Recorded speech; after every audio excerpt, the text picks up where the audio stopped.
तो फाइनली जो student Germany में पढ़ रहे हैं, जर्मनी जाकर पढ़ने के ख्वाहिशमंद हैं, उनके लिए एक बहुत अच्छी खबर आ गई है, और वो ये कि अब आपका पैसा बढ़ने वाला है। मतलब कि आपकी जो इनकम है वो इंक्रीज़ हो रही है। तो उसमें मेनली आपकी जो मिनिमम वेज है वो इंक्रीज़ कर दी गई है। तो ये इंक्रीज़ 2 स्टेप में आ रहा है, और 2027 तक आपकी जो मिनिमम वेज पर आवर है 14.60 यूरो तक जाने वाली है।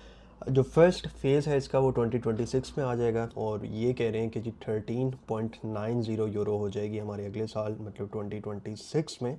और 2027 तक जो है राउंड अबाउट आपकी 19.60 यूरो हो जाएगी, और अभी करंटली ये 12.82 यूरो है। तो 2 फेजेस में बेसिकली इन्होंने आपकी सैलरी इंक्रीज़ की है अगले साल और फिर उससे अगले साल। अगर हम इसका पर आवर लेके चलें, जो स्टूडेंट नॉर्मली कैलकुलेट करते हैं 80 आवर्स पर मंथ से, तो राउंड अबाउट आप 2026 में 1112 यूरो पर मंथ कमाएंगे, और 80 आवर्स अगर आप पर मंथ काम करते हैं। सेकेंडली अगर आप 2027 में ये करते हैं तो 1192 यूरोस, मतलब अराउंड अबाउट 1200 यूरो आपकी पर मंथ की इनकम जनरेट होगी, और debt to on minimum wage. ठीक है, इसका मतलब है कि मिनिमम इतना तो मिले ही मिलेगा, बट ज़रूरी नहीं है कि सिर्फ मिनिमम पे ही आप रहे। बहुत सी कंपनीज मिनिमम वेज से ज़्यादा भी ऑफ़र करती हैं। तो मुझे याद है कि जब मैं एज अ स्टूडेंट था तो राउंड अबाउट हमारी 9.80 या 10 के राउंड अबाउट मिनिमम वेज थी, बट उस ज़माने में मेरी एक जगह पे इंटर्नशिप हुई थी एक कंपनी के अंदर, और उस टाइम पे वो मुझे 17 यूरो पर आवर पे कर रहे थे। तो ज़रूरी नहीं है कि आप मिनिमम वेज पे रहे, आप एक्स्ट्रा भी जॉब, स्पेशली जब अगर आप थोड़ी टेक्निकल इंडस्ट्री में या फील्ड में जॉब करते तो आपकी सैलरी और ज़्यादा बढ़ सकती है। Student even 2000-2500 euro per month भी यहाँ पे अर्न करते हैं,